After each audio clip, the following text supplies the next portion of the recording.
noon, bago lumating ang mga Sabadista, ay yung dati naming mga kultura, yan ang aming ginagawa.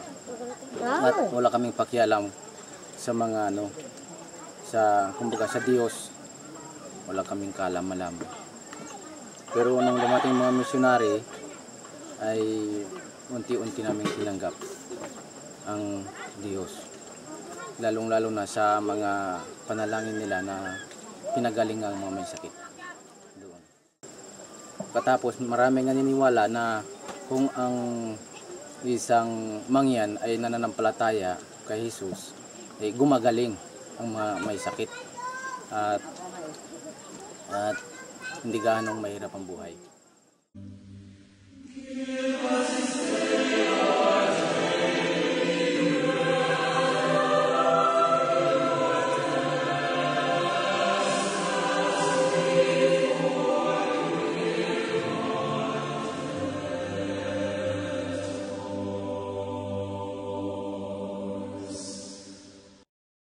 Nung tumagal, mga 9 na taon na ang nakaraan nung umalis ang mga misyonary, unti-unting umiina. Nga hanggang ngayon, medyo umiina. Kaya hindi man umaalis sa pananampalataya ng mga kapatid, pero talagang sa tingin ko mahina. Sa ngayon, ay sa tingin ko kailangan ng ang revival para may balik muli at mapag-aralan yung mga unang napag-aralan na unti-unti nang malilimutan ngayon. Pero matagal na kaming nagpapanukala ng ganon. Gusto naming maikot ang may iglesia, ang iglesia sa Mayba, sa Manggaan at sa Sipuyo, sa Buaw, saka sa Siapo, sa Kalamansian din. Pagkatapos ng ma-revival yung mga iglesia, gusto namin yung aming mga kalapit sityo ay mapuntahan din at may parating sa kanila ang mabuting balita ng paghahari ng Diyos.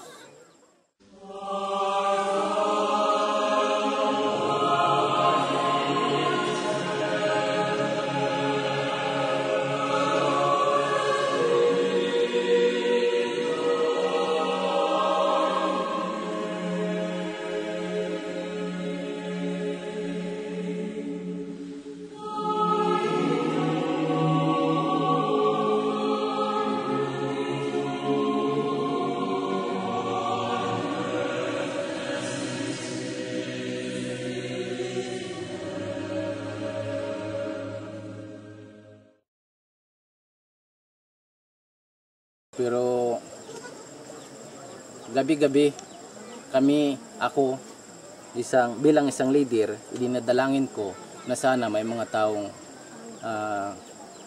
mabuo sa kanilang pagpapala at gumandang kanilang puso, ang kanilang isipan na makapagbigay kahit pang battery man lang para gamiting ilaw sa pag-revival o pag-meeting, pangangaral.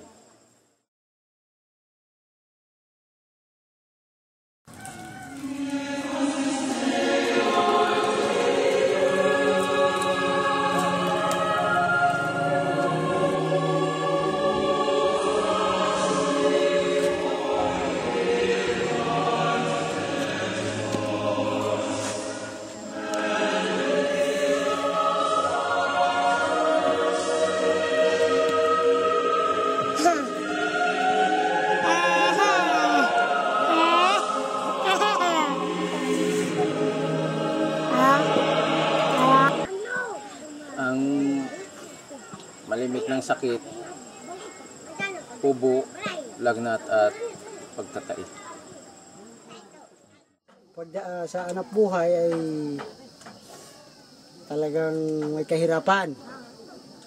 Tapos sa kalusugan ay madalas po talaga ang kasakit ng tao. Ang problema po dito sa aming pamayanan, pagdating po sa kalusugan ay mga gamot, talagang wala pong gamot. At kung sakaling maalalang sakit po ay mga sasakyan na papunta sa ospital ay walang-wala po. Ayan, gawa siguro sa tubig. May putol-putol ang tubig namin kasi galing na ayan sa ilog. Kadalasan sakit dito ay malaria. Sakit sa tiyan. Yun po ang kadalasan sakit dito. Pero ang sabi ng mga Tagalog, mas maganda siguro kung may palikuran. Kumbaga, yung kubita. Kaya madalas talaga nagkakasakit. Palitan. Ay, sa pangaw, sa mga ganitong ulan, masyado po dito sa amin ng mga ubo, sipon. Ay, pumunta sa baryo, walang gamot. Ay, wala na rin may bibili kami ng gamot. Isa pa, sa aming mga anak tungkol sa edukasyon. Sa mga panahon ngayon, kami nagpapaaral ng aming mga bata. Pero minsan, hindi pa rin nakakatapos. Makapagtapos man ng high school, sa Kuluyo, hindi namin kayang tustusan. Kasi wala ko kami pagtustos.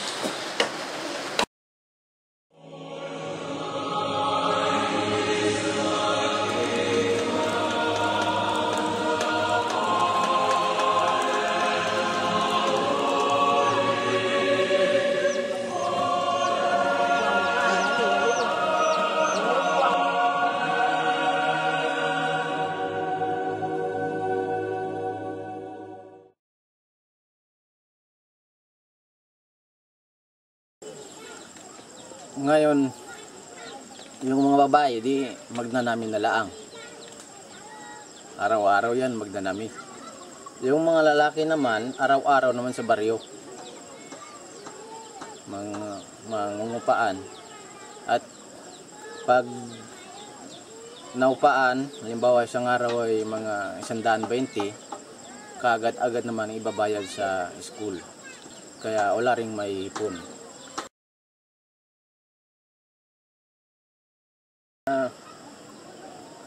Sa iglesia, napakaliit talaga ang kakayanan. Hindi ko sana gusto naging leader, kaya nga lang dahil sa mga aklat na aking nabasa. Pero nung nabasa ko ang 5 aklat ni Mrs. White doon, parang hindi ko natiis na hindi ko sabihin yung aking mga nabasa. Ang aklat ng patriarka at mga propeta at mga hari, saka bukal ng buhay, gawa ng mga apostol, saka yung malaking panggalian. Inulit-ulit kong binasa hanggang parang lumaki ang aking alam, kumbaga. Lumaki ang aking alam. Pero kung may nakita akong mga kapatid na parang nanghihina, ako talagang nalulungkot. Kaya yun. Pero nung umalis ang mga missionary, yung kanilang gawain ay aking ginawa. Ang pagdalaw nila sa mga iglesia, ginawa ko yun. Kaya kahit na anong oras, kahit medyo mahirap, talagang gagawin ko ang kanilang ginawa.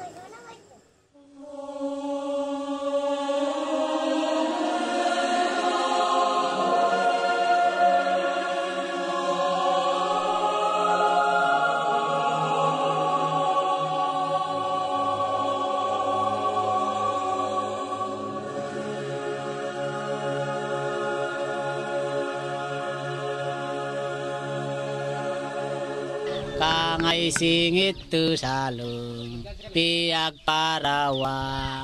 Kangay singit tu salong piag parawa. Sa kagwaran kubat lako'y lunod.